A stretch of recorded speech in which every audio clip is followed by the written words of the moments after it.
The autumn wind carried the scent of pine and coming snow across the peaks of the Rocky Mountains.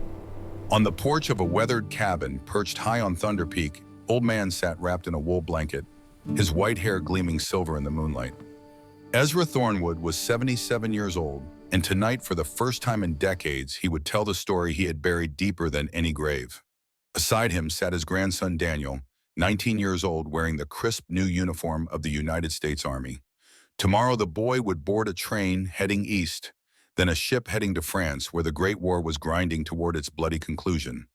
This was their last night together, perhaps forever, and Daniel had asked the question no one had ever dared to ask. He had pointed to the long, jagged scar running from his grandfather's elbow to his wrist and said, "Grandfather, you never told me how you got that scar." Ezra looked at the mark on his arm, then looked at his grandson. The boy had his grandmother's eyes, green as spring leaves, green as the eyes of the woman who had changed everything. "You want to know about this scar?" Ezra said slowly. "Then I will tell you, but not just about the scar. I will tell you about the woman who changed my life, about the night I nearly lost my soul and how I found it again." He poured whiskey for both of them, the amber liquid catching the lamplight. 40 years ago, I was 37 years old. Older than you by nearly 20 years, but younger in my soul than you could imagine. I lived alone on this very mountain, believing I did not deserve to walk among other men. Then one day someone appeared and everything changed. Ezra settled deeper into his chair, his eyes growing distant as memory carried him back across 4 decades. To understand what happened in the autumn of 1878, you must first understand what happened 5 years before. You must understand the night that broke me. The old man's voice grew heavy with sorrow. The night of the massacre, November 1873. The snow fell softly on St. Margaret's Mission, a small convent nestled on the eastern slopes of the Rocky Mountains in Colorado Territory. The Sisters of Mercy had built this place 12 years earlier to serve the mining communities, the families struggling to survive in the harsh mountain wilderness. That night, 23 souls slept within those walls. 8 nuns, including Mother Superior Agnes, who was 58 years old, and had dedicated 30 years of her life to serving God and his children. 7 orphans, ranging from 4 to 12 years old children who had lost their parents to mining accidents or disease. 4 widows who had sought refuge after their husbands died. And 4 elderly people with nowhere else to go. They slept in peace, not knowing that death was riding toward them through the falling snow. I led those soldiers there. Even after 40 years, Ezra's voice cracked on those words. I was a scout for Fort Morrison, the best tracker in Colorado Territory. My father, Josiah Thornwood, had been a mountain man of the old breed, a companion of Jim Bridger and Kit Carson. I grew up learning to read the land before I learned to read books. I could track a deer across bare stone where others saw nothing. I could tell the difference between the sound of wind and the sound of footsteps from half a mile away. I could survive 2 weeks in the snow with nothing but a knife and a blanket. Colonel Harrison used to say I could track a fish through a dried-up stream bed. When they needed someone to find a trail, they sent for Ezra Thornwood. That night, I led 12 cavalry and 6 infantry through the mountain passes following a map that a man named Garrett Blackwood had provided. Blackwood was a wealthy merchant in Silverton, respected, well-connected. He told the colonel that a band of outlaws had established a hideout in the mountains, a staging ground for raids on the mining camps. The map led to St. Margaret's Mission. I remember riding through the snow, Old Reliable across my back. That was my Sharps rifle, 50 caliber, the most accurate long gun I had ever fired. My father gave it to me before he died, and I had never missed a shot that mattered. I wore a coat of deer hide and a beaver fur hat against the cold. But inside, something was wrong. My gut was telling me something was not right about this mission. My father always said, when your gut says no, you listen. But I was a soldier. I followed orders. When we crested the ridge above the mission, I saw the buildings below. And in that moment, my heart knew what my mind refused to accept. "That is not an outlaw camp," I said to Lieutenant Morrison. "Those are mission buildings." "That is a convent," but the colonel had given orders. The men were already moving.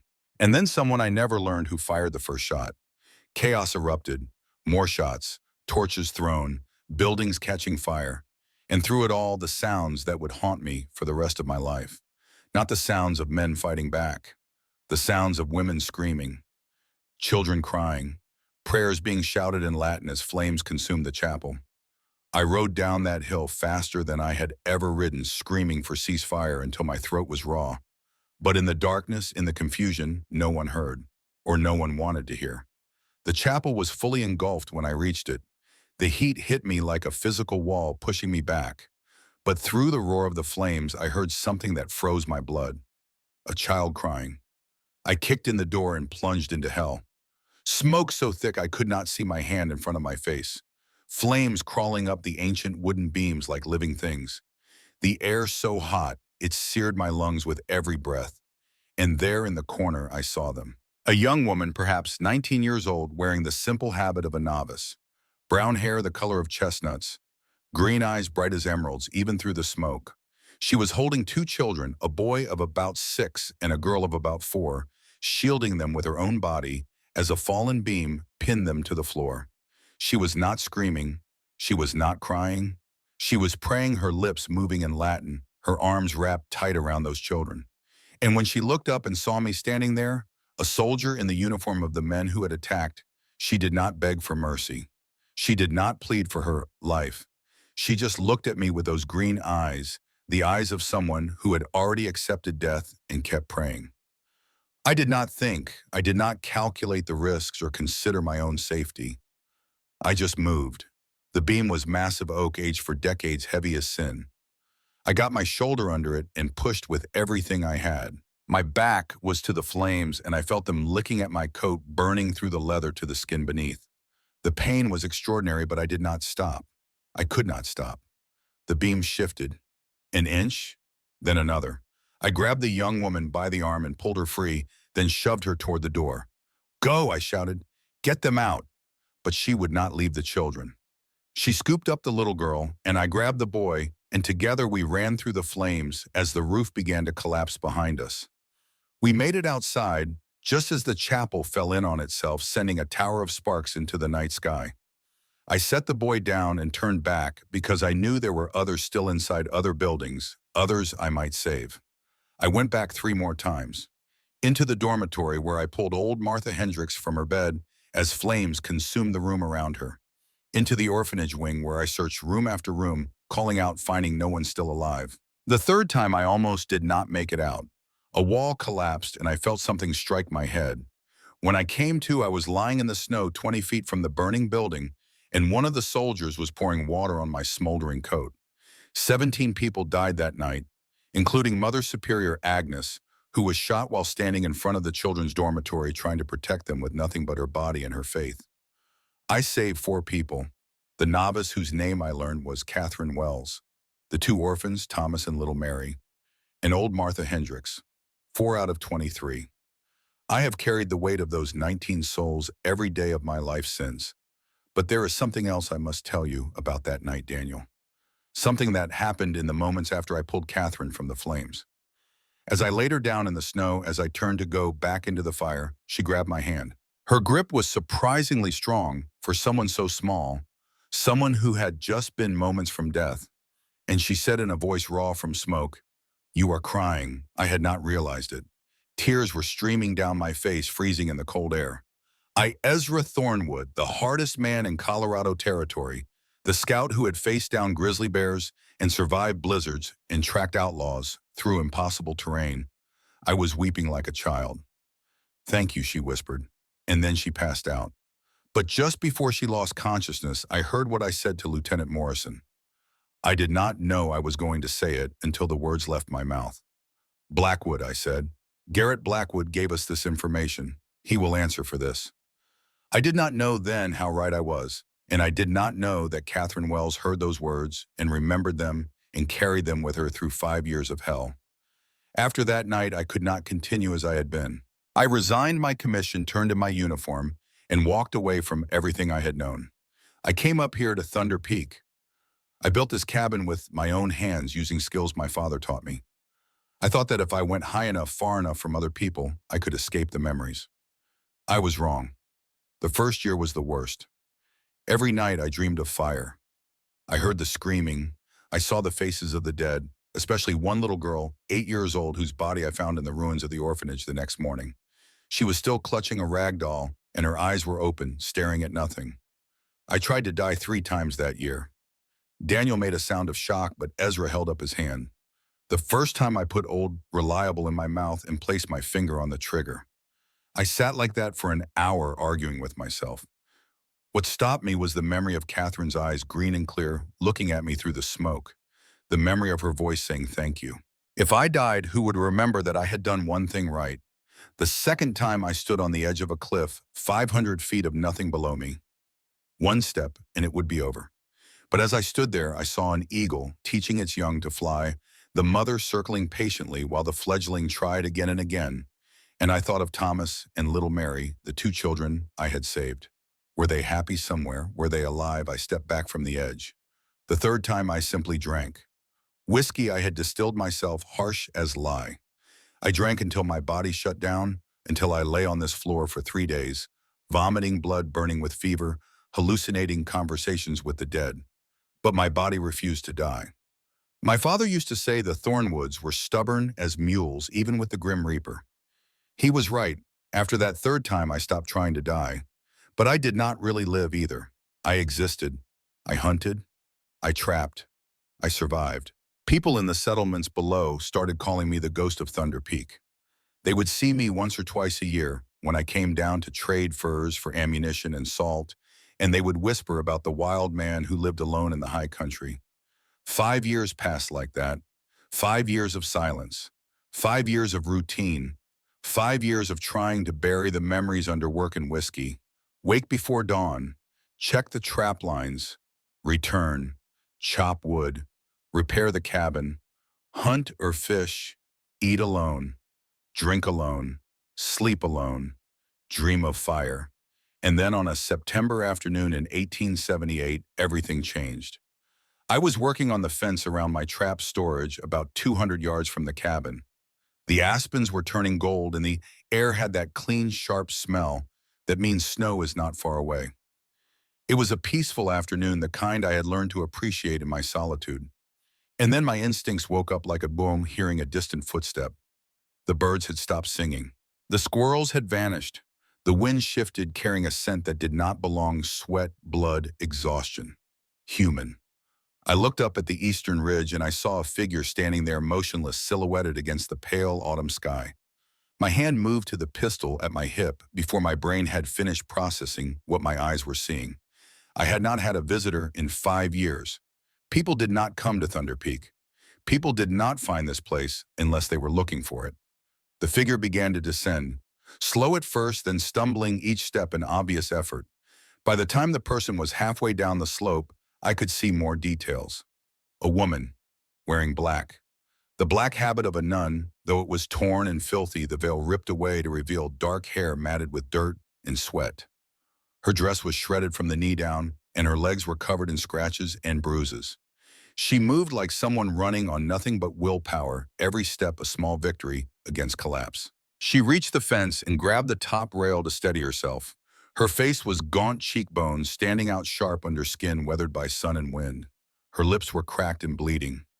Her eyes were shadowed by exhaustion and pain. But the eyes themselves, the eyes were green. Clear green, bright as emeralds, burning with a fierce determination that I recognized. I knew those eyes. I had seen them through smoke and fire 5 years before.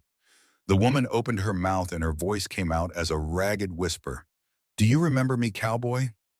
The man on the mountain. My heart was beating so hard I could hear it in my ears. Memories were crashing over me like waves in a storm. "I am Catherine," she continued. "Catherine Wells, St. Margaret's Mission. 5 years ago, you pulled me from the fire." I stood frozen, my hand still on my pistol, my mind struggling to reconcile the image before me with the memory I had carried for 5 years. The novice. The girl who had held those children, the green eyes that had looked at me through the smoke, the voice that had said thank you before unconsciousness took her. "I remember," I said. My voice sounded like gravel. I had barely spoken in months. How did you find this place?" "Why are you here?" I walked, she said. 9 days, following the direction of the mountains, following what I remembered about which way you rode that night. 9 days, the nearest settlement was 30 miles away, over some of the roughest terrain in Colorado. A woman alone on foot without supplies. They are hunting me, Catherine said. Blackwood's men. They want—" Her knees buckled before she could finish the sentence. I caught her before she hit the ground. She weighed almost nothing in my arms, light as a child, as if she had not eaten in a week. As I lifted her, I saw the wounds, burn marks on her forearm. Not random burns, but deliberate ones circular the size of cigar tips. 7 of them lined up in a row like someone had been counting days. A deep cut on her thigh, crudely stitched with rough thread, the skin around it red and swollen with infection.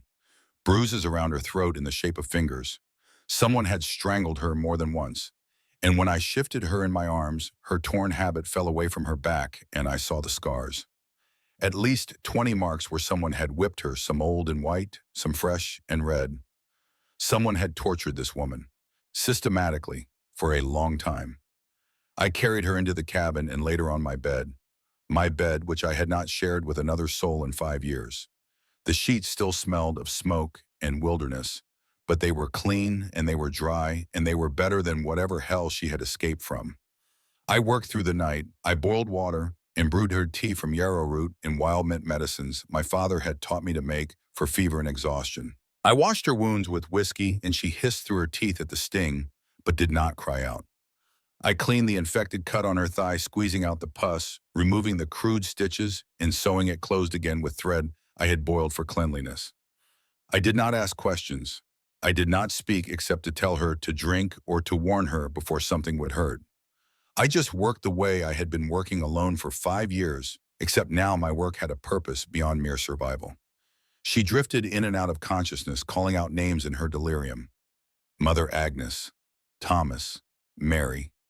Once she opened her eyes and looked at me with an expression of wonder. Am I dead?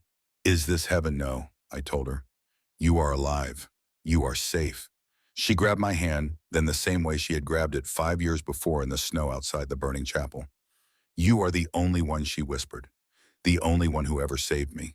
Then she slept, and I sat beside her bed watching her breathe, feeling something stir in my chest that I had thought was dead forever. The next morning, Catherine was awake and lucid. The fever had broken, and though she was still weak, the fire was back in her eyes. I propped her up with blankets and gave her water, then sat back and waited for her to speak. After the massacre, she began, her voice steady but soft. I was taken to a hospital in Denver. Thomas and little Mary were adopted by a family in Kansas. I never saw them again. She paused, collecting herself. The church decided not to rebuild St. Margaret's. They said the area was too dangerous. I was transferred to St. Clair's Convent in Denver to continue my novitiate. 3 years later, I took my vows and became Sister Catherine. She looked down at her hands at the scars and calluses that had not been there when she was a young novice. I thought if I dedicated myself completely to God, I could forget what happened. I could forget the screaming, the fire, the faces of the dead. I could find peace, but Blackwood would not let me forget. The name hit me like a physical blow. Garrett Blackwood, the man who had given the false intelligence. The man I had blamed in that moment of rage on the night of the massacre. 6 months ago, Catherine continued, Blackwood came to St. Clair's. He presented himself as a benefactor, donated $500 to our charity fund. Mother Superior Clara was very grateful, but I recognized him. His face had haunted me for 5 years, and he recognized me. Catherine's hands tightened into fists. That night, he came to my cell. He told me I was the last witness. Everyone else who survived that night had died.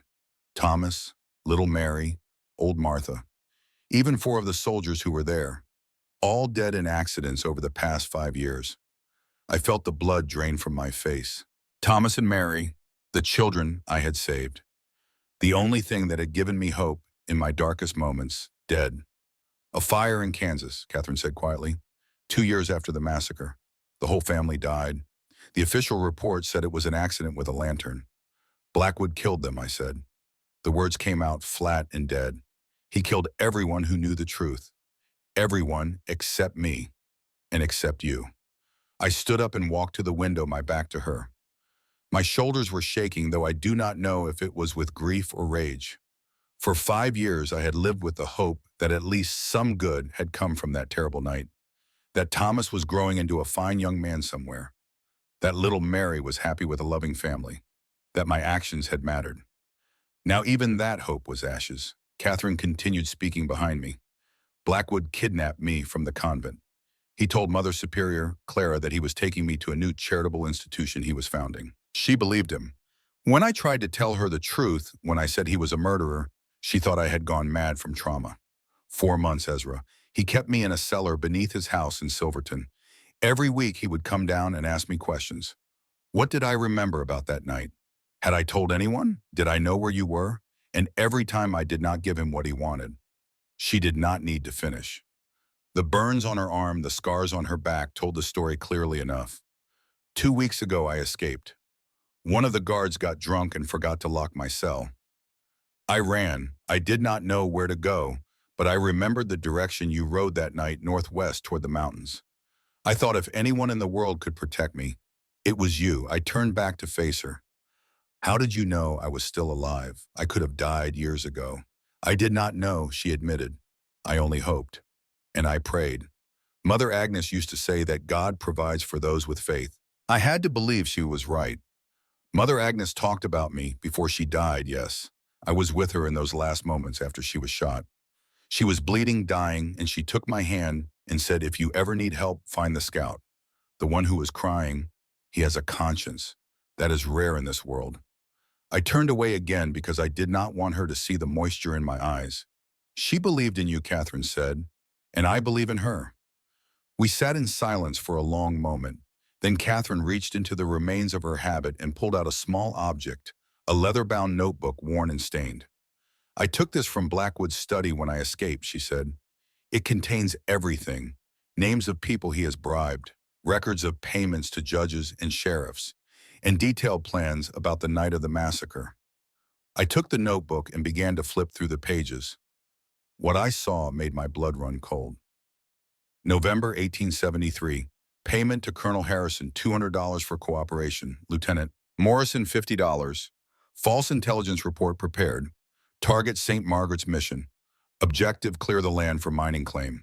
Beneath that silver assay report, St. Margaret's property. Estimated value $2 million plus. I looked up at Catherine. He did not make a mistake with the intelligence. He did it deliberately. The mission sat on one of the richest silver deposits in Colorado, Catherine said. But the land belonged to the church protected by a federal charter from 1850. Blackwood could not buy it. He could not claim it. So he arranged for the mission to be destroyed by outlaws. 3 months after the massacre, Blackwood bought the entire property for $200. The mine on that land now earns him $50,000 a year. 23 people died for silver. 23 people died for one man's greed, Catherine corrected. And now he wants to kill both of us to protect his secret. I heard his men talking before I escaped. They know you are the last threat to him. You are the only one who knew the intelligence was false. If you ever figure out what really happened, if you ever find proof, his empire collapses. I looked at the notebook in my hands. This is the proof, yes. And he knows I have it. He will not stop hunting me until he gets it back. I walked to the window and looked out at the ridge where Catherine had appeared the day before. Somewhere out there, Blackwood's hunters were coming. Men who killed for money, who would not hesitate to murder a nun and a hermit to protect their employer's secrets. For 5 years I had hidden from the world. For 5 years I had run from my guilt and my grief. For 5 years I had existed without really living. But looking at Catherine, this woman who had walked 9 days through the wilderness to find me, who had survived torture and imprisonment and emerged with evidence that could bring down a monster, I felt something I had not felt in a long time. Purpose. He will come, I said. Blackwood will send men, and they will find this place eventually.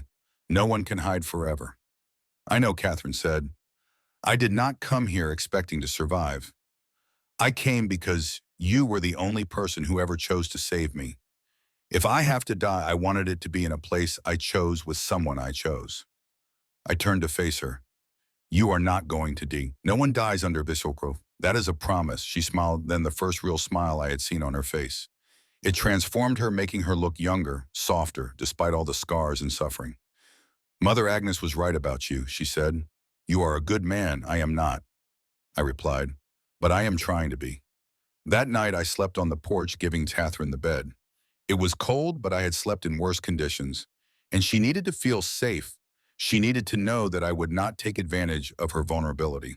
The next morning, I climbed to the highest point near the cabin, a rocky outcrop that gave me a view for miles in every direction. I scanned the horizon with my telescope, looking for any sign of pursuit, and I found it. To the east, perhaps 3 miles away, a thin column of smoke rose into the morning air. Not a wildfire, too small, too controlled. A campfire. Someone had made camp on the approach to my territory. I studied the smoke for a long time, calculating distance and direction. Then I returned to the cabin. "They are here," I told Catherine. "About 3 miles east. They have made camp." Her face went pale, but she did not panic. How many I do not know yet. But Blackwood does not do things halfway. There could be 6, there could be a dozen. What do we do? For a moment, I considered our options. We could run. I knew these mountains better than anyone alive. We could disappear into the wilderness, stay ahead of the hunters for weeks, maybe months. But running would not solve anything. Blackwood would keep sending men. He had the money and the patience to hunt us forever. And running would mean abandoning any hope of justice for the 23 people who died. "We prepare," I said, "and I find allies. Allies. Up here, there is someone, a man I have not spoken to in 5 years. His name is Samuel Whitehorse. He is Cheyenne, used to be a scout like me. We worked together for 3 years before the massacre. When he heard what happened at St. Margaret's, he called me a murderer and walked away. But if he knows the truth, if he knows Blackwood was behind it all, he might help. Why would he care? Because his sister, Running Deer, used to go to the mission twice a week to learn to read. If she had been there that night..." Catherine's eyes widened. "She might have died too." "Exactly. Samuel has no love for me, but he might have hatred enough for Blackwood." I spent the rest of that day teaching Catherine to shoot. She had never held a gun before. She said it was not something nuns did, but she learned quickly. Her hands were steady, her aim improving with each practice shot. "Nuns do not kill," I reminded her as she reloaded. "I am not a nun anymore," she replied. "I am Catherine Wells, and Catherine Wells is going to survive." That night after the sun went down, I prepared to leave. "I will be back within 2 days," I told her. "If anyone comes through that door who is not me, you shoot first and ask questions later." "Understood. Understood." I hesitated at the door. There was something in me that did not want to leave her, something beyond tactical concern, but I pushed it down. There was no room for such feelings. Not now, maybe not ever. "I will come back," I said. "That is a promise. I believe you," she replied. "You are the only one who ever kept a promise to me." I slipped out into the darkness and began the long journey to White River Valley, where Samuel Whitehorse made his home among the Cheyenne. Behind me in the cabin on Thunder Peak, a woman with green eyes sat with a pistol in her lap waiting for dawn. And ahead of me, somewhere in the darkness, death was waiting too. I moved through the night forest like a ghost, which was fitting, since that was what the settlers called me. The ghost of Thunder Peak. For 5 years I had earned that name, living in silence and solitude, invisible to the world. Now that skill would keep me alive. I circled wide around the enemy camp, keeping a mile of rough terrain between us. Even so, I stopped twice to observe them through my telescope. 7 men sat around the fire. 7 hard-faced men with Winchester rifles and the look of professionals. But it was the 8th figure that made my blood chill. I recognized him from stories and descriptions. Colt Bradley. The bounty hunter with the scar across his left cheek running from his eye to his jaw. In the past 10 years, Bradley had killed at least 15 men, and no one he hunted had ever escaped. If Blackwood had hired Bradley, it meant he wanted us dead, not captured. I continued on, moving faster now. The Cheyenne camp was 12 miles away, across some of the roughest country in Colorado. I reached it just as the eastern sky began to lighten. I did not enter the camp. That would have been dangerous and disrespectful. Instead, I climbed to a high rock overlooking the valley and waited. Samuel Whitehorse appeared half an hour after sunrise, riding a black horse, carrying a bow and a rifle. He was 35 years old, tall and broad-shouldered, with the copper skin and long black hair of his people. His eyes were sharp as an eagle's, and when he saw me sitting on the rock, they filled with cold fury. "Ezra Thornwood," he said, "I thought you were dead." I nearly was, several times. "But I have something to tell you, and after you hear it, you can decide whether to kill me or help me." Samuel dismounted and stood with his hand on his rifle. Talk, but make it fast. I told him everything. About Blackwood, about the false intelligence, about the massacre being deliberately planned so that Blackwood could steal the mission's land, about Catherine and the notebook and the years of murders to cover up the truth. Samuel listened without expression.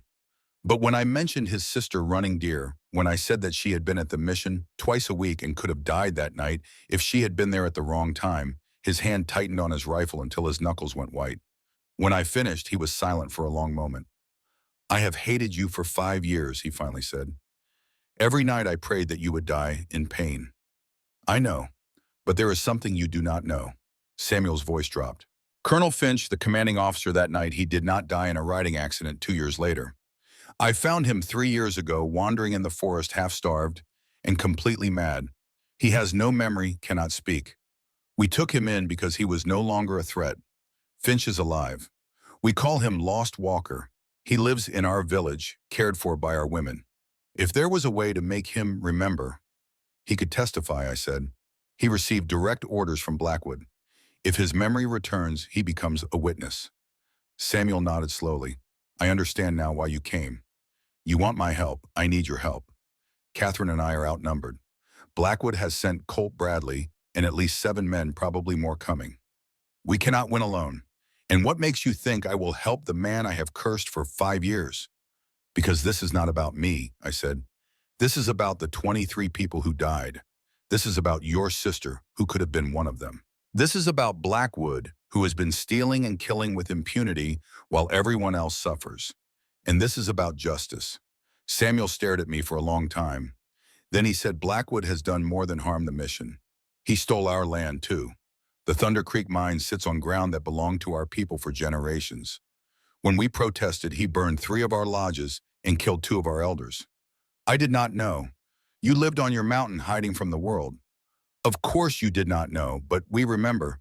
We have been waiting for a chance to strike back. Will you help me? Samuel turned and looked back toward his village. Then he looked at me again, and for the first time in 5 years, there was something other than hatred in his eyes. Bring the woman and the notebook to our village. We will protect her while we plan.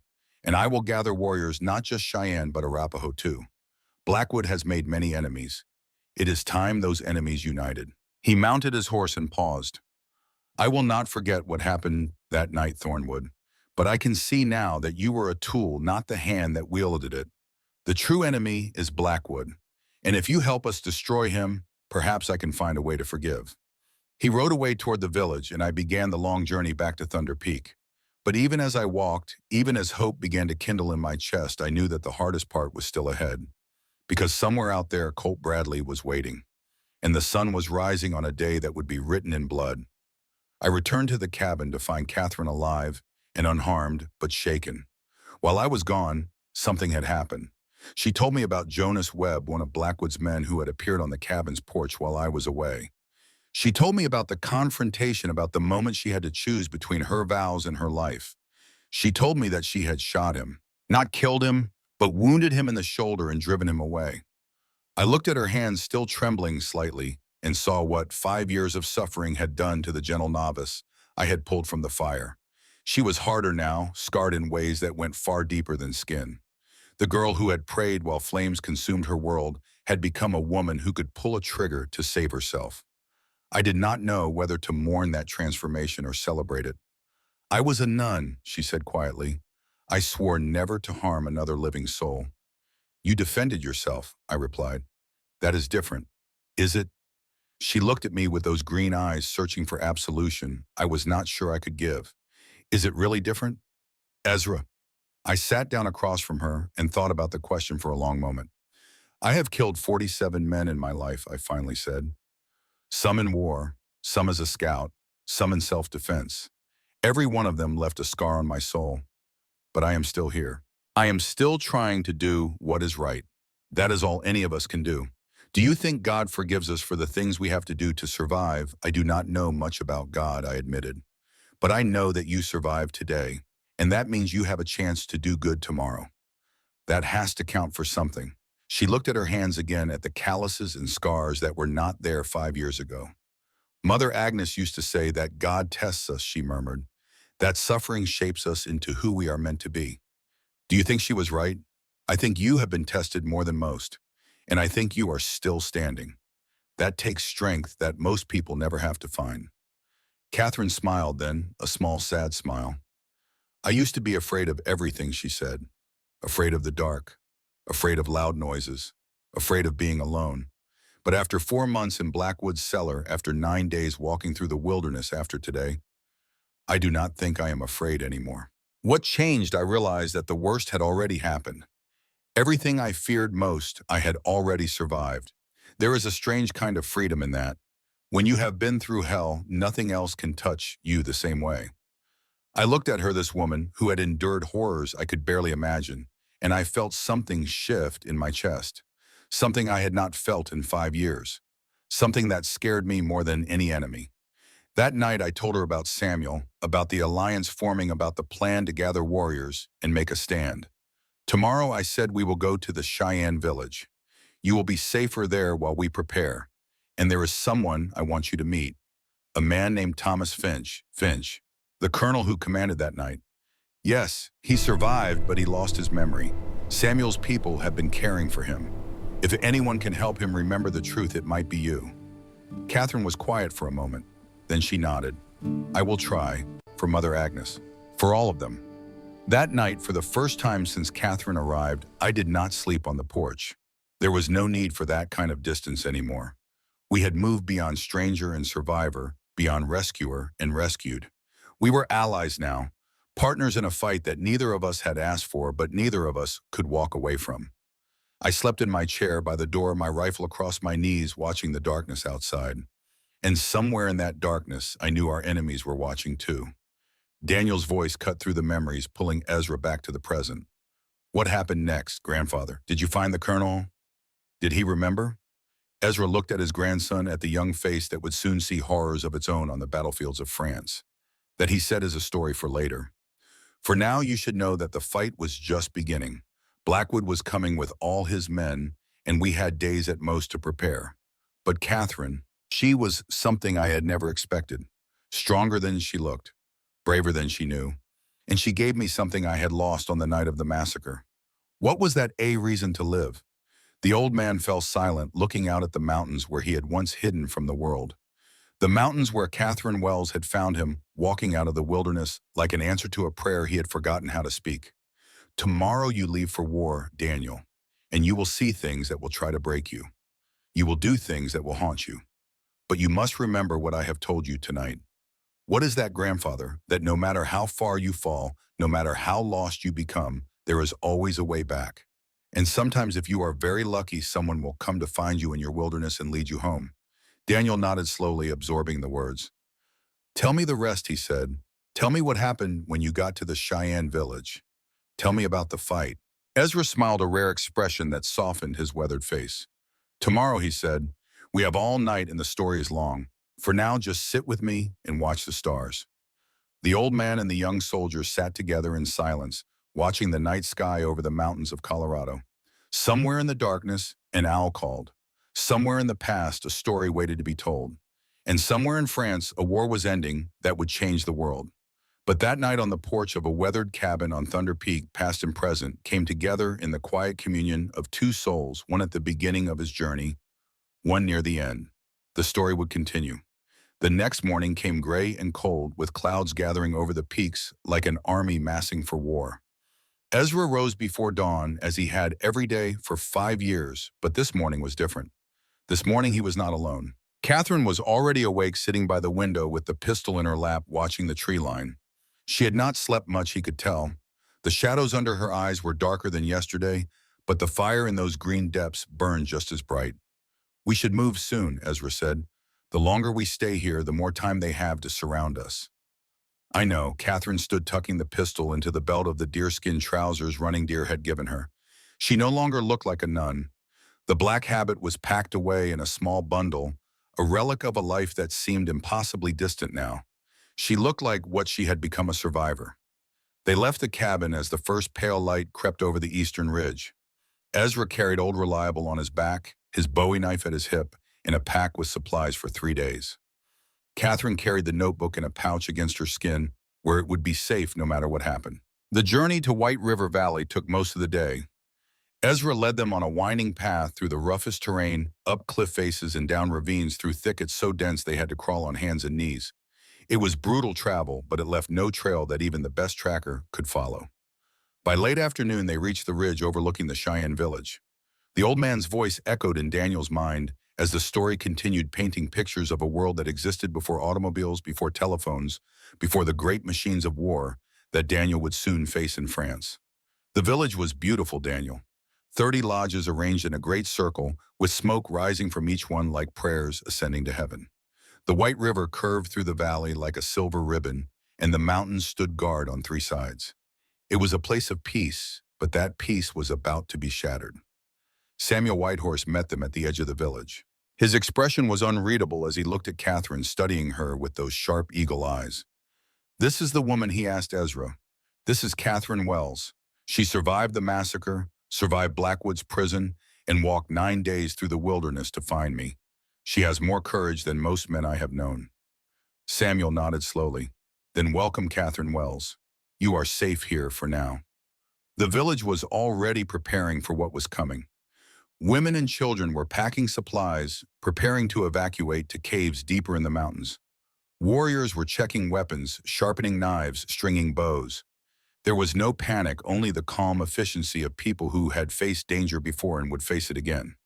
Samuel led them to the council lodge where several men were already gathered. Ezra recognized Grey Wolf, a veteran warrior in his mid-40s, with a scar running from his temple to his chin, a memento from the Red Cloud War. Two Rivers was there as well, a young man of 28, who was said to be the best tracker in the territory, even better than Ezra himself in some ways. And Bright Morning, the medicine man, whose knowledge of healing herbs was matched only by his skill with the old pistol that had belonged to his grandfather. But it was the fourth person who drew Ezra's attention, a young woman, perhaps 23 years old, with long black hair and the lithe build of a deer. She moved with a grace that spoke of years of training, and she carried a bow that looked like it had been used in many battles. "Running Deer," Samuel said. "My sister." Running Deer looked at Catherine, and something flickered in her eyes. Recognition followed by wonder. "I know you," she said softly. Catherine stared back, her brow furrowed. Then understanding dawned. "The girl who wanted to read books about horses," she whispered. "St. Margaret's. You came twice a week. You taught me to read." Running Deer stepped forward, her voice trembling slightly. "You never looked at me like I was different. You never called me savage or heathen. You just taught me like I was any other student." The two women embraced, and for a moment the years fell away. They were no longer a scarred survivor and a warrior preparing for battle. They were teacher and student reunited after 5 years of separation and sorrow. "I thought you were dead," Running Deer said, pulling back to look at Catherine's face. "When I heard about the massacre, I wept for 3 days. Mother Agnes, Sister Maria, all the children. I thought everyone was gone. Almost everyone." Catherine's voice was heavy. "But not all. I survived, and I am here to make sure their deaths were not in vain." The council convened as night fell. Torches flickered in the lodge, casting dancing shadows on the hide walls. Samuel stood at the center, his voice strong and clear. Two Rivers has been watching the enemy camp. There are now 10 men, not 7. Jonas Webb returned with his wound and brought reinforcements. And there is more. Two Rivers, the young tracker, stepped forward, his face grim. "I got close enough to hear them talking. Blackwood himself is coming. He is bringing 20 more men. They will arrive tomorrow, maybe the day after." A murmur ran through the assembled warriors. 26 men against 7 was not a fight they could win through direct confrontation. "Then we must strike first," Grey Wolf said, his scarred face fierce in the torchlight. "Hit them before they gather their full strength." "No," Samuel replied. "We cannot defeat them in open battle, not yet. But we can make them afraid. We can make them doubt. We can whittle their numbers down until the odds are in our favor." Cheyenne warfare, Ezra said. "Harassment, attrition, make them bleed slowly." Samuel nodded. "You remember. I learned from the best." The plan came together through the night. 3 phases each, designed to weaken the enemy before the final confrontation. Phase 1 would begin that very night. Two Rivers and Running Deer would infiltrate the enemy camp under cover of darkness. They would not kill anyone, not yet. Instead, they would sabotage, Cut the horses' tethers so they would scatter at the first loud noise. Apply a poison oil to the saddles that would cause terrible itching and blisters. Leave a single arrow with a red cloth tied to it, planted it in the ground at the center of the camp. The arrow was a message, a declaration of war. Phase 2 would come the following night. Ezra and Grey Wolf would take positions on the ridges above the enemy camp and pick off sentries with long-range rifle fire. The goal was to eliminate 2 or 3 men and create fear. An enemy that could not sleep was an enemy already half defeated. Phase 3 would depend on what happened before. If the harassment worked, if enough men were killed or wounded or simply fled, they might be able to defeat Blackwood's force in direct combat. If not, they would need to adapt. What about Catherine, Running Deer asked. She is the one they want most. She stays here, Samuel said. Bright Morning will watch over her. If everything fails, if we cannot stop Blackwood, she will flee into the mountains with the women and children. No, everyone turned to look at Catherine, who had been sitting quietly throughout the discussion. I will not hide while others fight for me, she said. I am the reason Blackwood is here. If anyone dies protecting me, I want to be there. I want to fight beside them. You are not a warrior, Samuel said, not unkindly. You would be a liability in battle. I can shoot, Ezra taught me, and I can do more than shoot. I can help with the wounded. I can carry ammunition. I can do something other than cower in a cave while brave people die in my name. Ezra looked at her, at the steel in her green eyes, and he knew there was no point arguing. She stays with Bright Morning, he said, but not in the caves here in the village. If they break through our lines, she can fight alongside the last defenders. Samuel considered this, then nodded. Very well, but if I give the order to retreat, you go. No arguments, agreed Catherine said, but I do not plan on retreating. There was one more matter to address.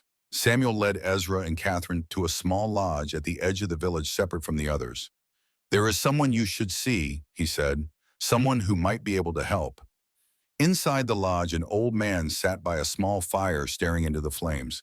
He was perhaps 52 years old, though he looked older, his hair white and thin, his face gaunt. A terrible scar ran down the right side of his head, the mark of an injury that should have killed him. But it was his eyes that struck Ezra most. Empty eyes, vacant, the eyes of a man whose mind had fled and never returned. Colonel Finch, Ezra said softly. The old man did not respond. He did not even seem to hear. We call him Lost Walker, Samuel said. We found him 3 years ago wandering in the forest half dead from starvation and exposure. He had no memory, could not speak, did not know his own name. We took him in because he was no longer a threat, just a broken old man with nothing left. Catherine knelt before Finch, bringing her face level with his. She studied him for a long moment, then reached into her pouch and pulled out something small and silver. It was a cross on a chain tarnished with age but still recognizable. Mother Agnes had worn it around her neck for 30 years. Catherine had found it in the ashes of the chapel the morning after the massacre, clutched in the dead woman's hand. Colonel Finch, Catherine said gently, do you remember this? No response. The empty eyes stared through her, seeing nothing. This belonged to Mother Superior. Agnes, Catherine continued, she wore it the night your soldiers attacked the mission. The night she was shot trying to protect the children. Still nothing. But was there a flicker deep in those vacant eyes, a tremor like a stone dropped into still water? Catherine pressed on. I was there that night. I was a novice, 19 years old.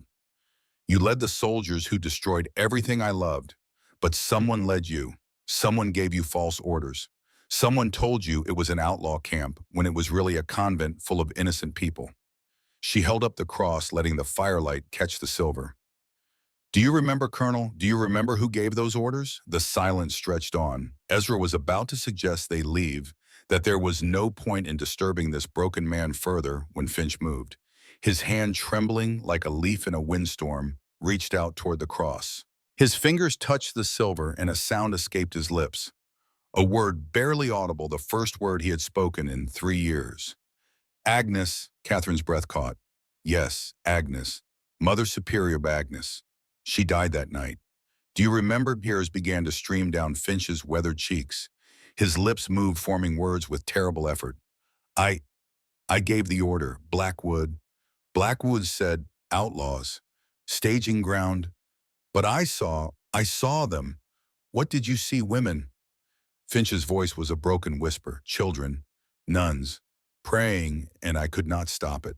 The shooting had started. The fires were lit. I tried to countermand, but it was too late. Too late. His whole body shook with sobs. I killed them. I killed them all. No, Catherine's voice was firm. Blackwood killed them. He gave you false information. He planned the massacre so he could steal the mission's land. You were his weapon, Colonel, but he was the one who pulled the trigger. Finch looked at her, and for the first time there was something human in his eyes. Not the empty gaze of lost Walker, but the anguished stare of a man confronting his sins. I could have refused, he said. I should have questioned. I knew something was wrong. My gut told me, but I followed orders anyway. Because that is what soldiers do. He clutched the silver cross in his fists, pressing it against his heart. I deserve to die, he whispered. I deserve worse than death. What you deserve, Catherine said quietly, is a chance to make it right. Blackwood is coming here, coming to kill me, to destroy the evidence of his crimes. If you can testify against him, if you can tell the world what really happened, then maybe the people who died will finally have justice. Testify before a court, before a judge. Tell them what Blackwood told you. Tell them what you saw that night. Help us bring down the man who made you a murderer. Finch was silent for a long moment. Then slowly he nodded. I will speak, he said. I will tell the truth. It will not bring them back. It will not wash the blood from my hands. But it is all I have left to give.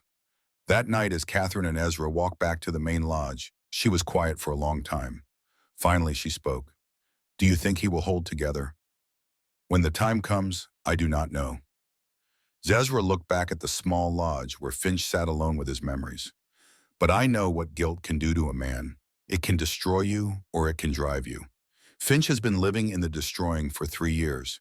Maybe having a purpose will give him something to hold on to. Catherine was quiet again. Then she said, when I was in Blackwood's cellar, I thought about dying every day. I thought about giving up, telling him whatever he wanted to hear, just to make it stop. But something kept me going.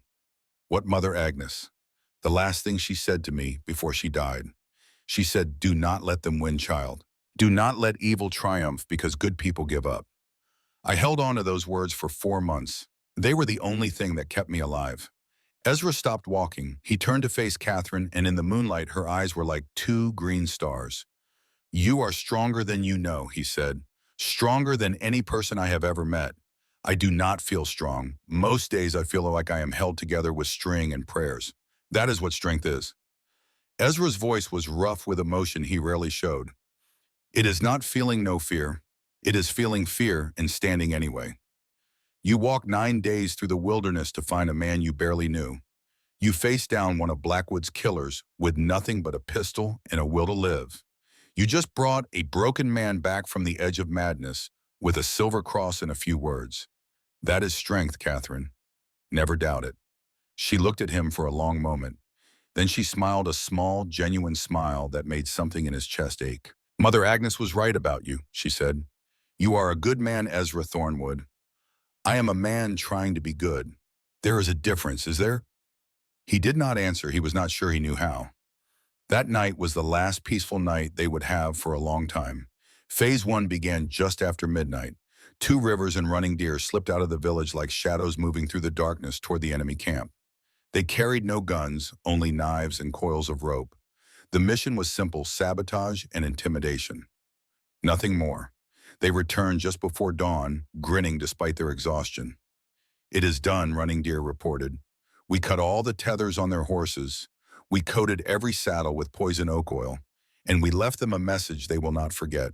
The arrow, Samuel said, planted right in the center of their camp a foot from where Bradley was sleeping. He will wake up with it staring him in the face. Phase 1 was a complete success, but they all knew the hard part was still coming.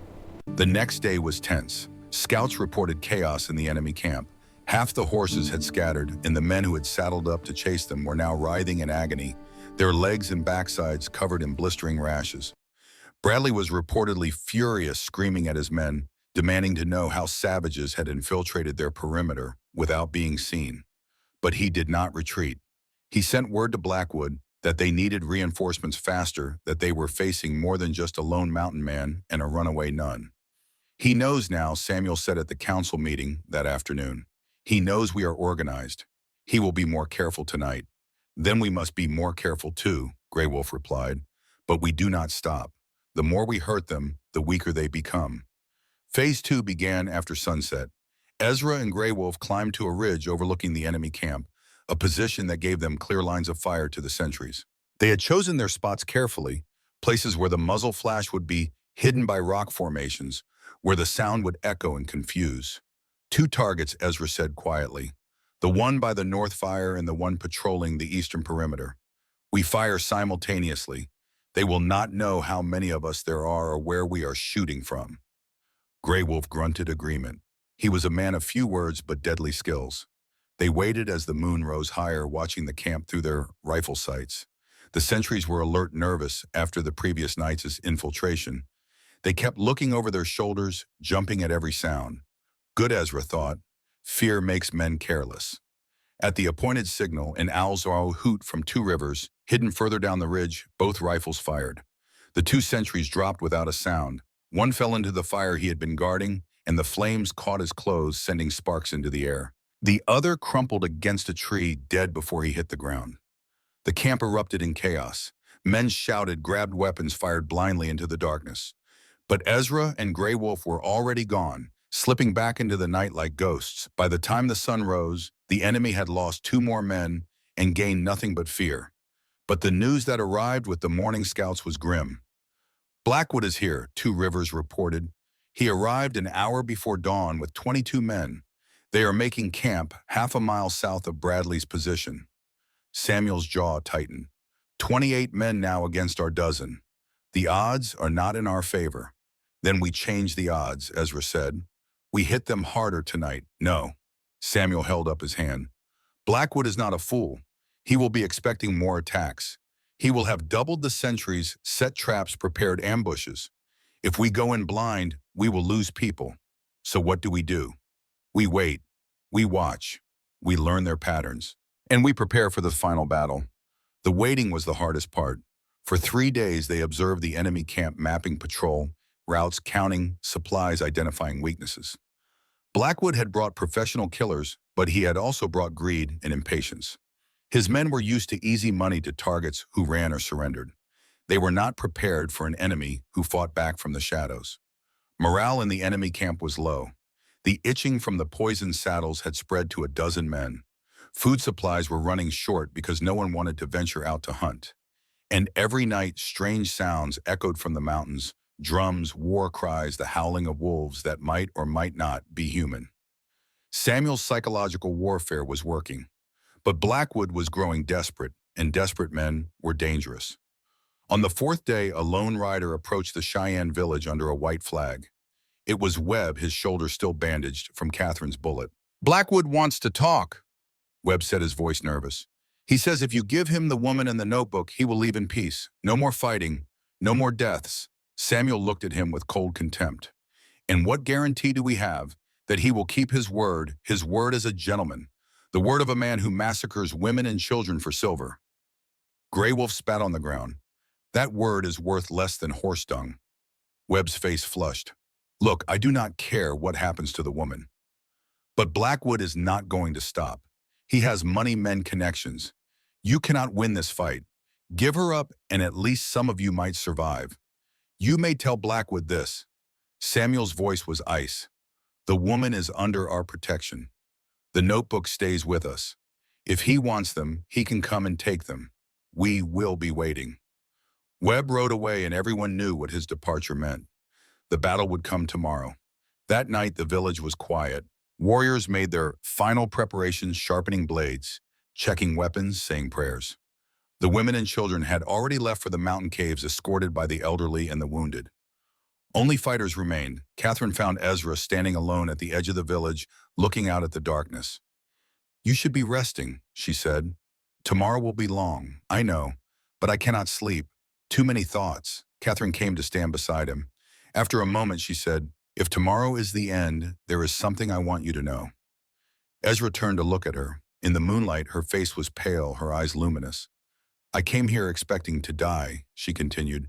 I thought finding you was the last thing I would do, and I made peace with that. But these past days being here fighting alongside you and these people, I have found something I thought I had lost forever. What is that hope? She smiled softly. For 5 years I believed that God had abandoned me, that the massacre, the torture, all the suffering it meant, that there was no justice in the world, no meaning to anything. But watching Samuel and Running Deer, and all the others risking their lives for a stranger for a cause bigger than themselves, I believe again. I believe that good can win, that evil can be defeated. Catherine, I am not finished. She took a breath. I also need you to know that if I do not survive tomorrow, I am grateful.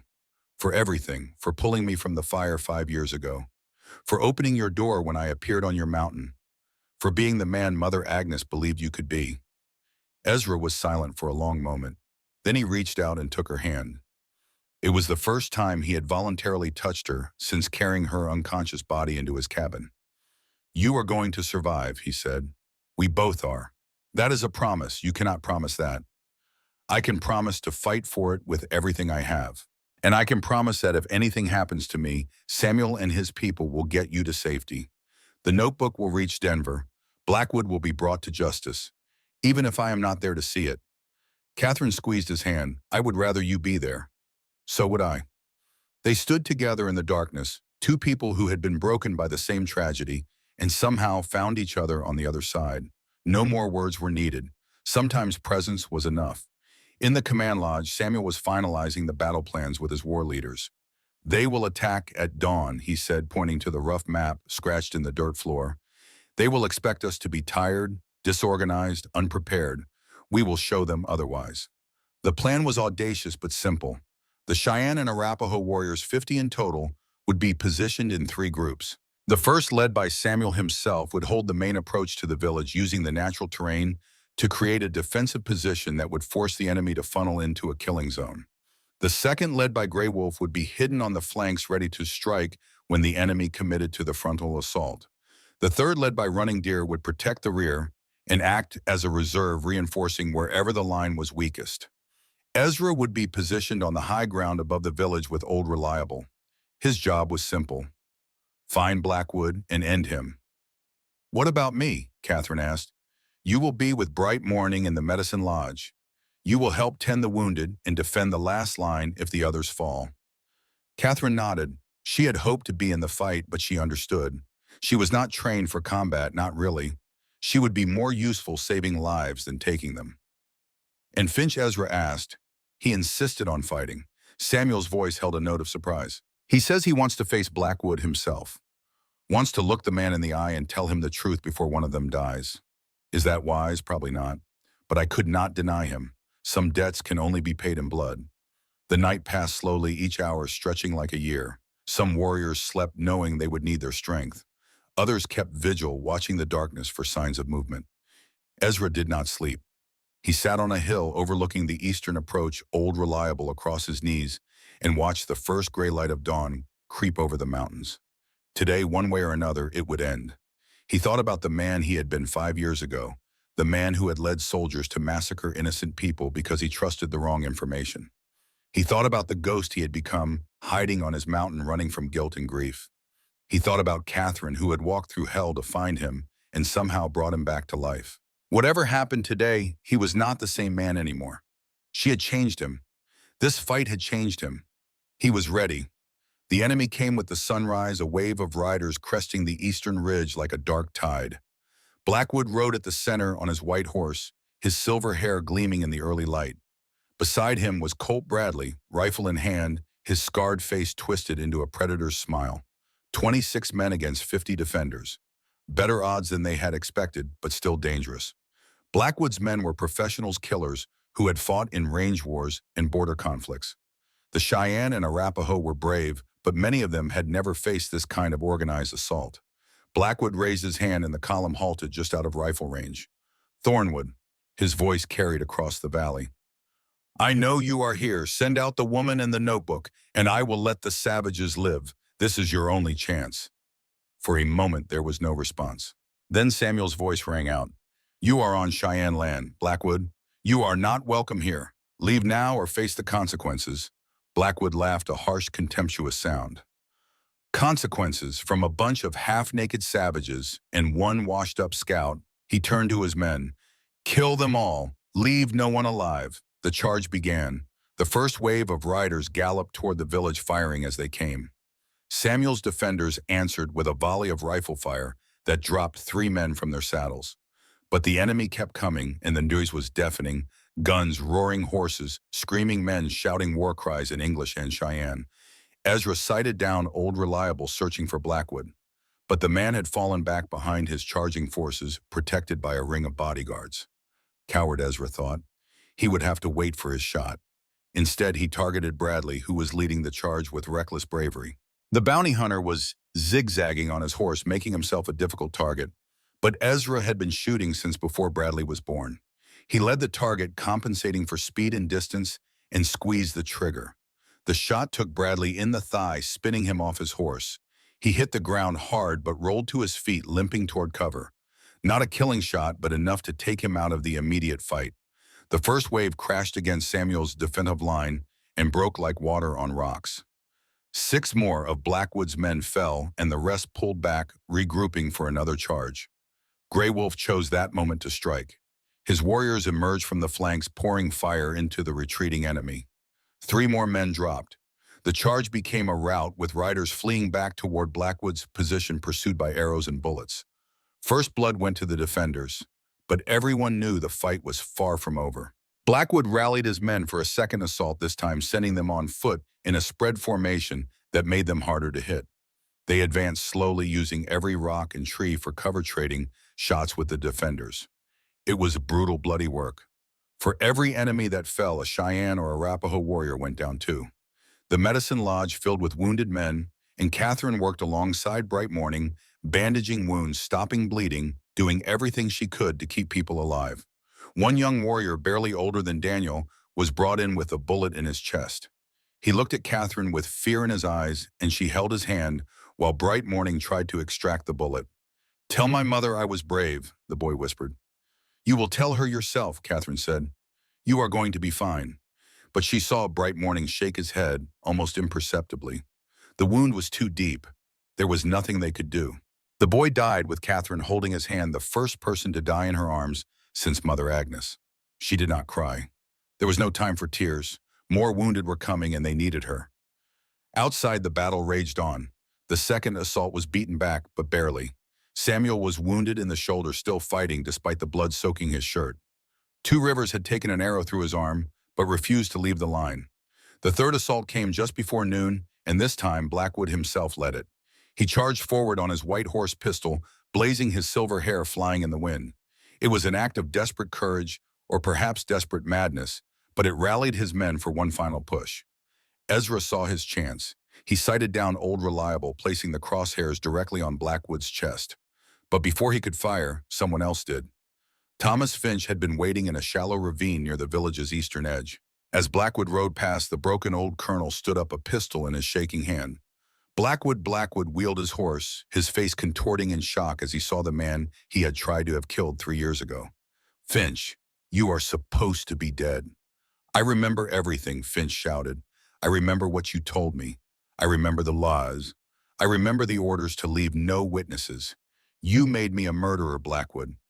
You used me to kill innocent people for silver. You cannot prove anything." Blackwood aimed his pistol at Finch. "You are a madman. No one will believe you. They will believe this." Finch held up a piece of paper fluttering in the wind. A signed confession. "Everything I remember written down. It goes to the newspapers if I die. Your empire is finished either way." Blackwood's face twisted with rage. He fired, and Finch staggered as the bullet struck his leg. But the old colonel did not fall. He fired back, and his shot hit Blackwood's horse, sending both rider and mount crashing to the ground. In the chaos that followed, Ezra lost his shot. By the time he had a clear line again, both men had disappeared into the swirling dust and smoke of the battlefield. The fighting devolved into a dozen individual struggles, warriors and gunmen locked in desperate combat. Running Deer led a countercharge that drove the enemy back from the village's eastern edge. Grey Wolf's flanking force swept in from the south, catching a group of Blackwood's men in a deadly crossfire. And then suddenly it was over. The surviving attackers broke and ran fleeing back toward the hills.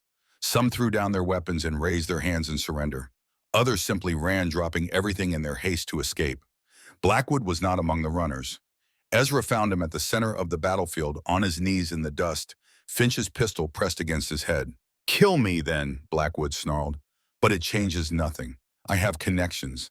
I have money hidden in a dozen banks. My lawyers will destroy any evidence. You cannot touch me." Finch's hand was shaking, but his voice was steady. "I am not going to kill you, Blackwood. That would be too easy. You are going to stand trial. You are going to hear the names of everyone you murdered read aloud in court. And then you are going to hang while the whole world watches." Blackwood's defiance crumbled. For the first time, real fear flickered in his eyes.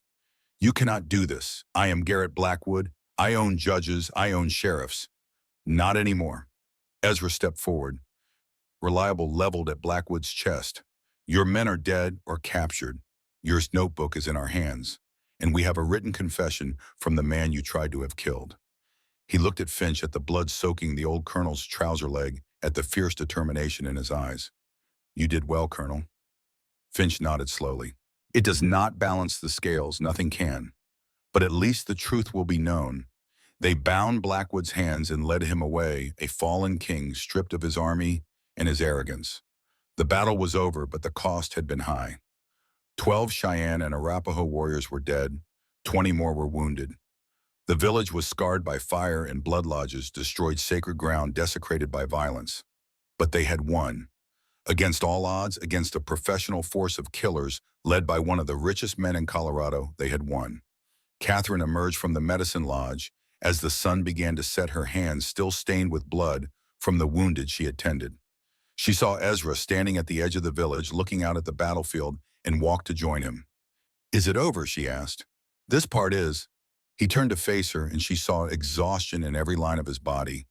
"But there is still the trial, the testimony, the politics, and Blackwood alive, in custody. He will face justice." Catherine was quiet for a moment. Then she said, "I did not think I would survive today." "Neither did I." Ezra's voice was rough. "But here we are. Here we are."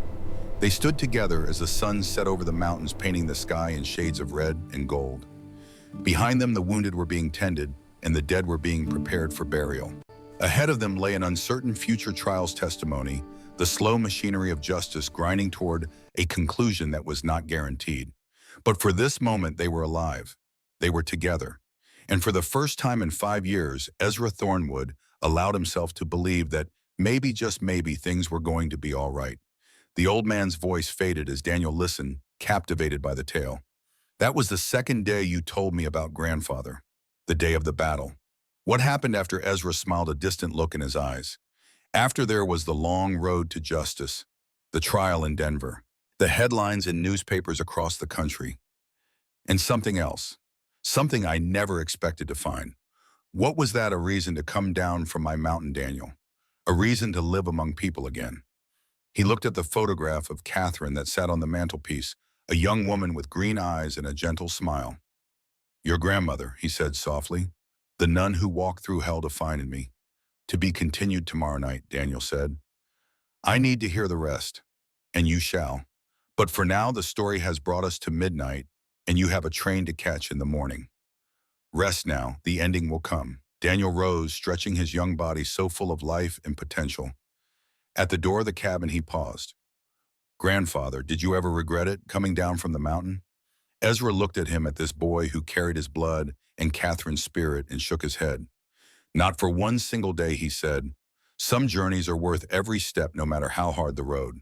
Remember that, Daniel. When the war gets dark, when you wonder if anything matters, remember that every step you take toward the light is worth it, even the ones that hurt." Daniel nodded, understanding more than his years should allow. "Good night, grandfather. Good night, boy. God keep you safe." The door closed, and Ezra was alone with his memories and the flickering fire. Outside, the wind whispered through the pines, carrying echoes of a battle fought 40 years ago and a love that had outlasted everything. Tomorrow he would finish the story. Tonight, he would remember. The journey to Denver took 2 weeks. They traveled in a convoy of wagons guarded by Samuel's warriors and a detachment of federal marshals who had arrived 3 days after the battle. Word of the confrontation had spread quickly, carried by telegraph and newspaper, and the territorial governor had dispatched men to ensure that Garrett Blackwood reached trial alive. Blackwood rode in a prison wagon, his hands chained as fine clothes replaced by rough prisoner's garb. The silver-haired king of Colorado's mining industry had become just another criminal awaiting judgment. But even in chains, his eyes burned with defiance, and Ezra knew the fight was not over yet. Catherine rode in a separate wagon, the leather notebook never leaving her possession. She had sewn it into a hidden pocket in her coat close to her heart, where Blackwood's men could not take it, even if they tried. Beside her sat Thomas Finch, his leg wound bandaged, but healing his mind clearer than it had been in years. The confession Finch had written was tucked safely in a marshal's saddlebag, along with copies that had already been sent to 3 different newspapers in case anything happened on the journey. Blackwood's threats about his connections, his money, his influence, they meant nothing now. The truth was out spreading like wildfire across the territory. Ezra rode at the front of the convoy, old reliable across his saddle, his eyes constantly scanning the horizon. He did not trust Blackwood's remaining allies to let their master reach Denver without attempting a rescue. Every shadow could hide an ambush, every ridge could conceal a sniper. But the attack never came. Perhaps Blackwood's network had collapsed faster than anyone expected. Perhaps his former allies had decided to distance themselves from a sinking ship. Or perhaps they were simply waiting for the trial, hoping that money and corruption could still save their master. Whatever the reason, the convoy reached Denver without incident on a cold November morning, exactly 5 years and 2 days after the massacre at St. Margaret's Mission.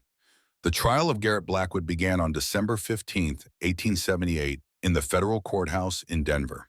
The courtroom was packed every day, filled with reporters from newspapers across the country, curious citizens, and representatives from a dozen organizations that had been affected by Blackwood's crimes. The Cheyenne sent observers, as did the Catholic Church.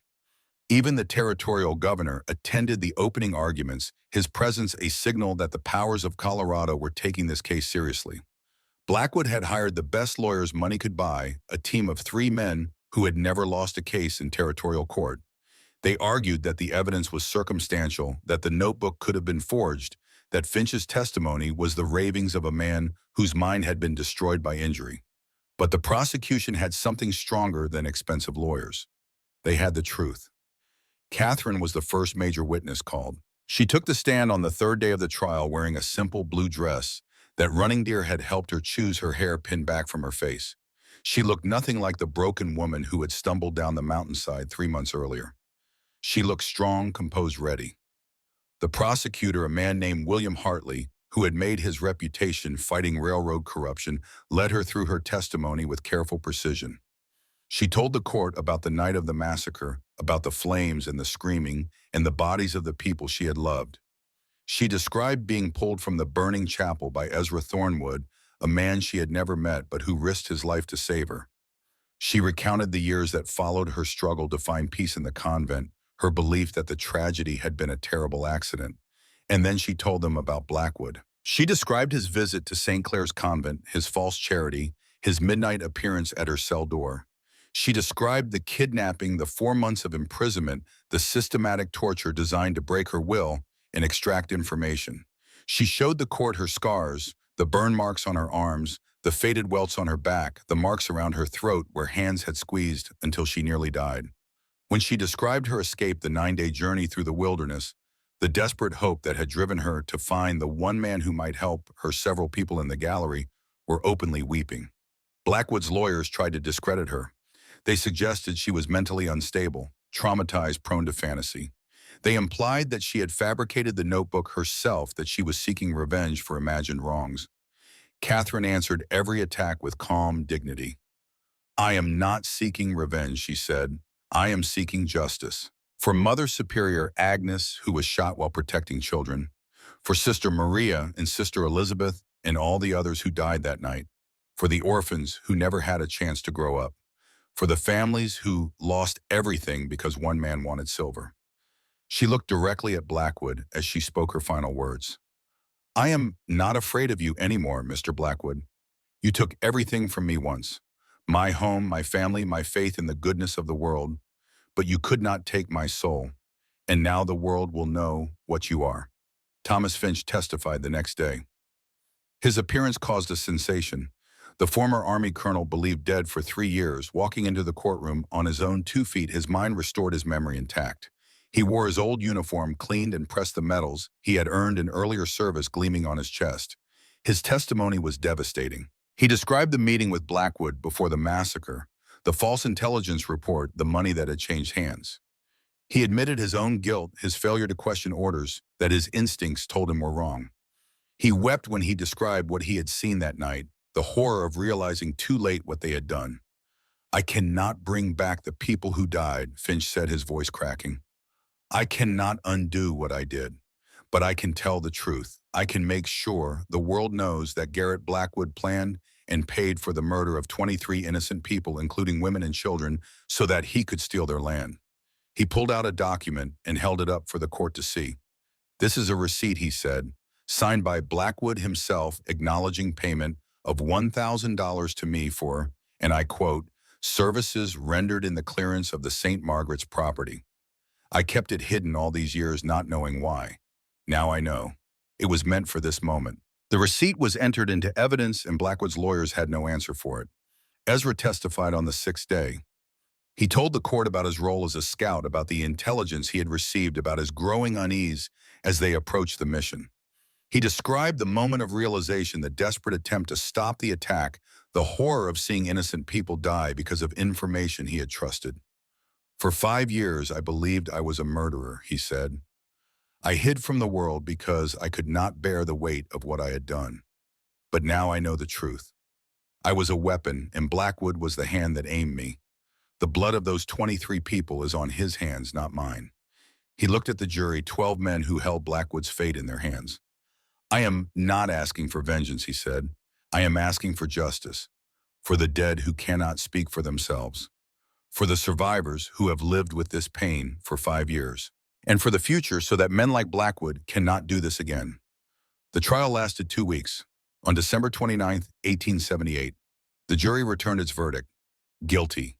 Guilty on 23 counts of murder, guilty on charges of conspiracy, fraud, bribery, and kidnapping, guilty on every charge the prosecution had brought. The courtroom erupted. Reporters rushed to file their stories. Spectators cheered and wept.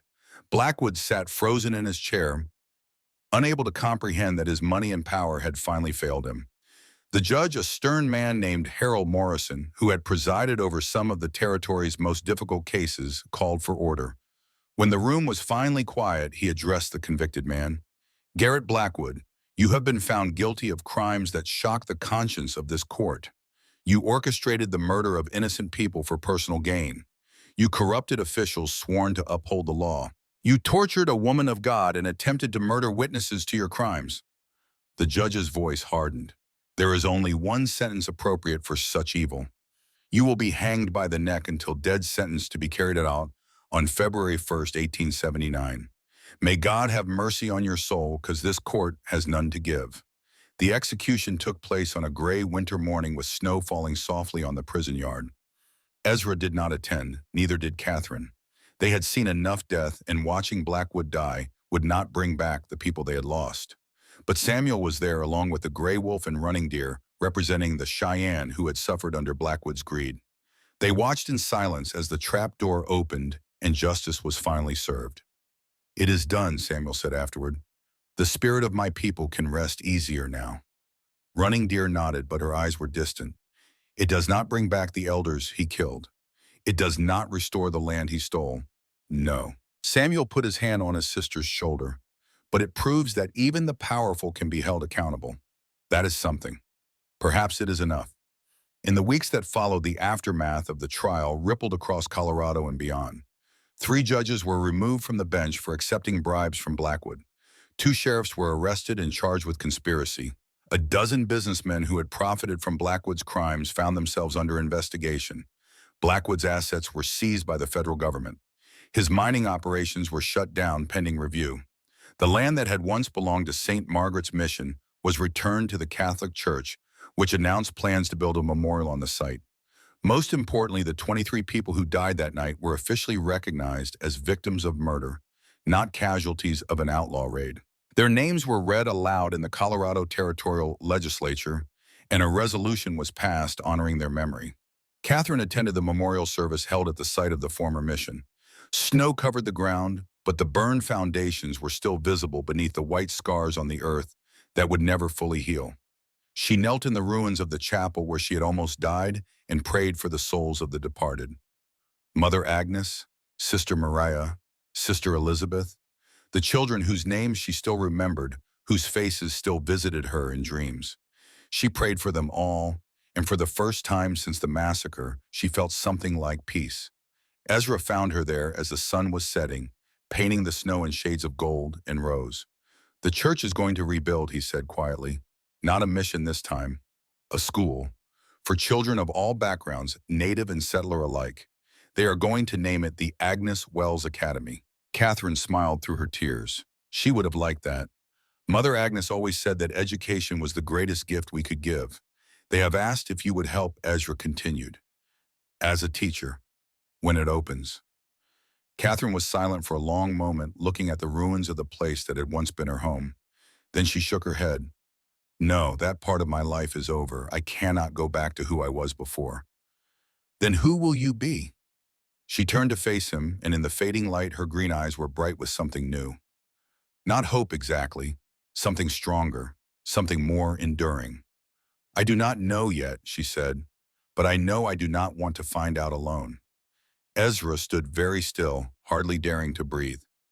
He was not good with words, had never been good with words, but he knew what she was asking, and he knew what he wanted to answer. "You do not have to," he said finally. "Be alone, I mean. If you do not want to, is that a proposal, Mr. Thornwood?"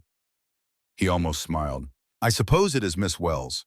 Though I warn you I am not much of a catch, a hermit with a bad reputation and a cabin on top of a mountain." Catherine reached out and took his hand the same way she had taken it 5 years ago, in the snow outside the burning chapel. "You are the man who saved my life twice," she said. "The man who fought an army to protect me. The man who helped bring justice to the people I loved. I cannot imagine a better catch than that." Then yes, then yes. They were married in the spring of 1879 in a small ceremony in White River Valley. Samuel Whitehorse stood as Ezra's witness. Running Deer served as Catherine's attendant, weaving wildflowers into her hair. Gray Wolf and Two Rivers and Bright Morning were there, along with a dozen other Cheyenne warriors who had fought beside them. Thomas Finch attended as well, his leg healed, but his soul still wounded. He had declined to return to his old life, choosing instead to remain with the Cheyenne who had cared for him during his years of madness. He would spend the rest of his days helping to build bridges between the native peoples and the settlers, a small act of penance for the wrongs he could never fully undo. The ceremony was simple, a blend of Christian and Cheyenne traditions. Catherine wore a white dress that Running Deer had helped her make, and she carried the silver cross that had belonged to Mother Agnes, the cross that had helped restore Finch's memory and seal Blackwood's fate. When the vows were spoken and the blessings given, Ezra kissed his bride under a clear blue sky with the mountains standing witness to their union. They returned to the cabin on Thunder Peak, but it was no longer a hermit's refuge. It was a home. Ezra built a second room, then a third. Catherine planted a garden and brought in chickens and a milk cow. They were not rich, would never be rich, but they had enough. More than enough. The first year was an adjustment. Ezra had lived alone for so long that he had forgotten how to share a space, how to consider another person's needs and rhythms. Catherine had spent her adult life in the strict routine of convent life and had to learn a different kind of discipline, the discipline of building a life from nothing in the wilderness. But they learned. They grew. They became partners in the truest sense, two people who had walked through fire and found each other on the other side. Samuel visited often, bringing news from the valley and the wider world. Running Deer came too, and she and Catherine would spend hours talking, rebuilding the friendship that had begun years ago in the mission schoolroom. In the second year of their marriage, Catherine gave birth to a daughter. They named her Agnes after the woman who had shaped Catherine's faith and whose memory had guided her through the darkest times. Little Agnes had her mother's green eyes and her father's stubborn chin, and she brought a joy to the cabin on Thunder Peak that neither Ezra nor Catherine had dared to hope for. Watching Catherine hold their daughter for the first time, Ezra felt something break loose in his chest, something that had been frozen since the night of the massacre. He wept for the first time in years, and they were not tears of grief. The old man's voice grew soft as he reached this part of the story, and Daniel leaned forward, hanging on every word. Your mother was born in 1880, Daniel. We named her Agnes after the woman who saved your grandmother's soul. She grew up on this mountain learning to track and hunt from me, learning to read and pray from your grandmother.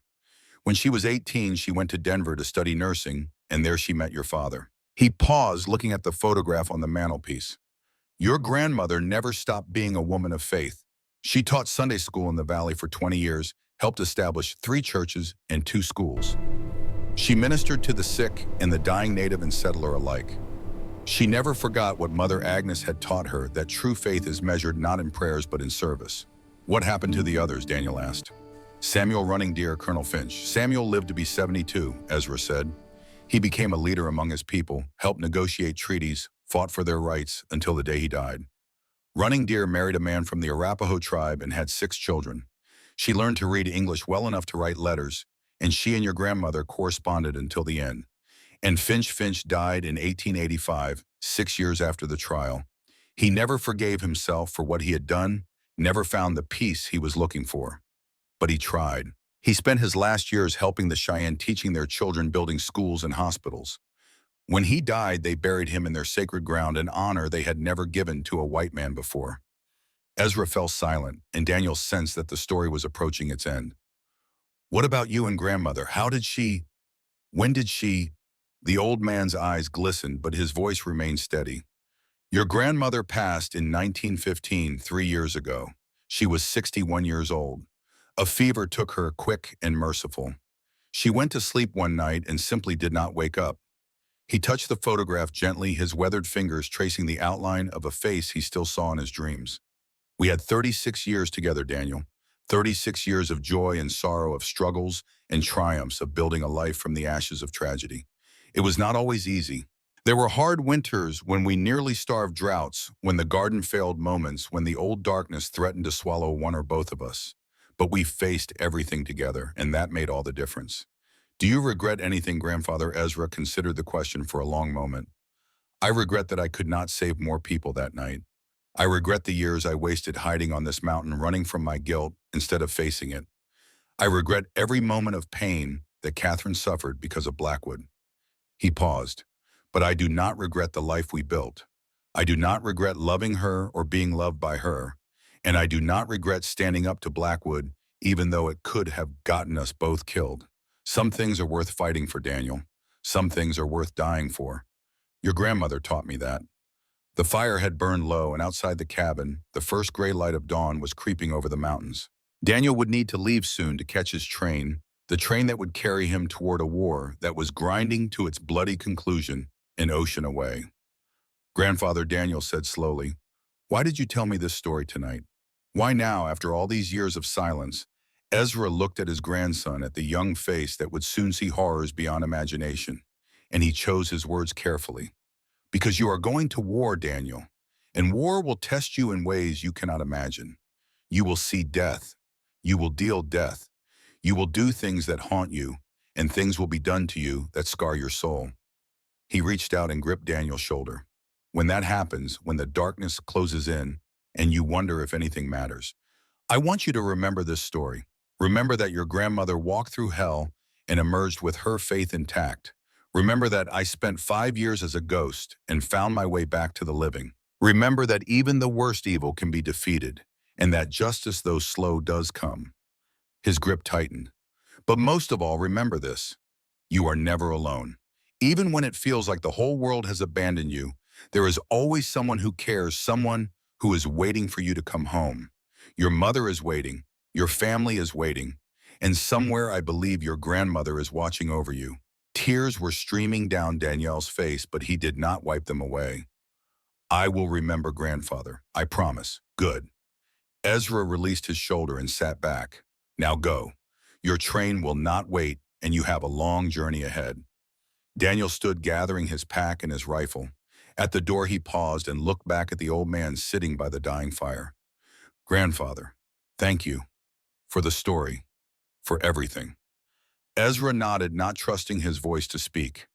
Daniel opened the door and the cold mountain air rushed in, carrying the scent of pine and snow. He stepped outside into the dawn of a new day and began his walk down the mountain. Ezra sat alone in the cabin, listening to his grandson's footsteps fade into the distance. The fire crackled softly and the photograph of Catherine seemed to glow in the early morning light. I told him, Ezra whispered to the empty room, to the memory of the woman he had loved for 36 years. I told him everything. I hope it was enough. He closed his eyes, and for a moment he could almost hear her voice, gentle and warm as it had been in those last peaceful years. It was enough, my love. It was more than enough. Daniel Thornwood survived the Great War. He returned to Colorado in 1919, changed by what he had seen, but not broken by it. He carried his grandfather's story with him through the trenches, in the battles, through the gas attacks, in the artillery barrages, through the darkest moments when death seemed certain and life seemed meaningless. In the worst times, he would close his eyes and remember Catherine walking through the wilderness, driven by nothing but hope and faith. He would remember Ezra fighting an army to protect the woman he loved. He would remember that even the deepest darkness could not extinguish the human spirit. He came home a hero, decorated for bravery, but the medals meant nothing to him. What mattered was that he had kept his promise. He had remembered. Daniel became a doctor, dedicating his life to healing rather than harming. He established a medical practice in White River Valley, serving the Cheyenne and Arapaho communities that had stood with his grandfather so many years before. He married a woman named Elizabeth, had 3 children, and lived to see his grandchildren grow up in a world that was very different from the one his grandfather had known. Ezra Thornwood died in 1920 at the age of 79. He passed peacefully in his sleep in the cabin on Thunder Peak that he had built with his own hands more than 40 years earlier. Daniel was with him at the end, holding his hand as the old man's breathing slowed and finally stopped. They found him the next morning with a smile on his face and Catherine's photograph clutched to his chest. Whatever he had seen in those final moments, it had brought him peace. They buried Ezra beside Catherine on a hillside overlooking the valley where they had fought their greatest battle. The headstone was simple, carved from local granite with words that Catherine herself had chosen before she died. Ezra Thornwood, 1841 to 1920. Catherine Wells Thornwood, 1854 to 1915. They found each other in the fire and built a heaven from the ashes. Samuel's grandchildren came to the funeral, along with Running Deer's descendants and representatives from 3 Cheyenne tribes. The governor of Colorado sent a letter of condolence. Newspapers across the country published obituaries recounting the story of the mountain man and the nun who had brought down one of the most powerful criminals in the territory's history. But the most fitting tribute came from Daniel himself. Standing at his grandfather's grave with the mountains rising around him and the wind whispering through the pines, he spoke words that Ezra had taught him. There are some journeys that are worth every step, he said, no matter how hard the road. My grandfather walked a hard road from guilt to redemption, from solitude to love, from darkness to light. He taught me that no matter how far you fall, no matter how lost you become, there is always a way back. And sometimes, if you are very lucky, someone comes to find you in your wilderness and leads you home. He looked at the 2 graves side by side and smiled through his tears. Rest now, grandfather, grandmother, you have earned your peace. The wind picked up, carrying the scent of wildflowers from the valley below. Somewhere in the distance, an eagle cried out, circling on the mountain thermals. And on the hillside, where 2 people who had walked through fire were finally reunited, the sun broke through the clouds and painted the world in gold. The Agnes Wells Academy opened in 1882 on the site of the former St. Margaret's Mission. It served children of all backgrounds, native and settler, Catholic and Protestant, rich and poor. The school grew over the decades, adding buildings and programs, but it never lost sight of the vision that had inspired its creation. In the main hall hung a portrait of Mother Superior Agnes, her kind face looking down on generations of students who passed through the doors. Beside it hung a plaque with the names of the 23 people who had died on that terrible night in 1873, along with a simple inscription, in memory of those who were lost and in honor of those who fought for justice. The school still stands today, though it has changed much since those early years. The original buildings have been replaced, the curriculum updated, the student body grown to include thousands. But the mission remains the same: to educate, to uplift, to honor the memory of those who sacrificed so that others might learn. And in a small garden behind the main building, maintained by students as part of their service requirements, there is a statue of a woman in a simple dress, her hand extended to help a child who is reaching up to her. The plaque at the base reads, Catherine Wells, Thornwood teacher, healer, survivor, 1854 to 1915. She walked through fire and emerged with her faith intact. Visitors to the school often pause at this statue drawn by something they cannot quite explain. Some say they feel a presence there, a warmth that has nothing to do with the sun. Others say they hear whispers on the wind, the voice of a woman who once taught children to read in a mission that no longer exists. Whether these stories are true, no one can say. But the students who pass the statue every day know one thing for certain. They are part of something larger than themselves, a legacy that stretches back more than a century to a time of tragedy and triumph of darkness and light. And in that knowledge, they find the same thing that Catherine Wells found on a mountainside in Colorado so many years ago. Hope. The story ended, but its echoes continued. In 1945, Daniel Thornwood's grandson, a young man named Thomas, landed on the beaches of Normandy. He carried in his pocket a letter his grandfather had written containing the story of Ezra and Catherine in the battle at White River Valley. In 1969, Thomas's daughter became the first woman in her family to attend college. She majored in history and wrote her thesis on the massacre at St. Margaret's Mission, bringing her great-great-grandmother's story to a new generation. In 2001, that woman's son established a foundation in Catherine's name, dedicated to supporting survivors of violence and abuse. The foundation has helped thousands of people over the years, providing resources and hope to those who need it most. And somewhere on Thunder Peak, in a cabin that has been restored and maintained as a historical site, visitors can still see the room where Ezra Thornwood once lived alone with his guilt and his grief. They can stand on the porch where he first saw Catherine walking down the hillside, a figure in black against the autumn sky. They can feel the presence of the two people who found each other in the wilderness and built something beautiful from the ruins of tragedy. The story of the mountain man and the nun who returned from hell has been told and retold over the years. It has been the subject of books and articles, documentaries, and films. But the truest version of the story is not found in any of these. It is found in the lives of those who came after. In every act of courage in the face of impossible odds. In every moment of love that triumphs over hate. In every person who walks through fire and emerges with their faith intact. The fire still burns as it always has. But so does the light. And in the end, that is all that matters. On a cold November night in 1918, an old man told his grandson a story. It was a story of tragedy and triumph, of guilt and redemption, of a love that survived everything the world could throw at it. It was a story meant to prepare a young man for the horrors he would face in war, to give him something to hold on to when the darkness closed in. But it was more than that. It was a legacy passed from one generation to the next, a reminder that even in the worst of times, even when all seems lost, there is always hope. There is always a way forward. There is always someone who will fight for what is right, no matter the cost. Ezra Thornwood never considered himself a hero. He was just a man who made mistakes, who spent years hiding from his guilt, who only found the courage to fight when someone needed him. But in the end, that is what heroism is. It is not the absence of fear. It is not the absence of doubt. It is the choice to stand up anyway, to fight anyway, to love anyway, even when the odds are against you and the outcome is uncertain. Catherine Wells understood this. She walked 9 days through the wilderness to find a man she barely knew, driven by nothing but faith and hope. She faced her tormentors in court and spoke the truth even when it cost her everything she had. Together, they proved that ordinary people can do extraordinary things. Together, they built a life from the ashes of tragedy. Together, they found their way home. And that, in the end, is the only story that matters.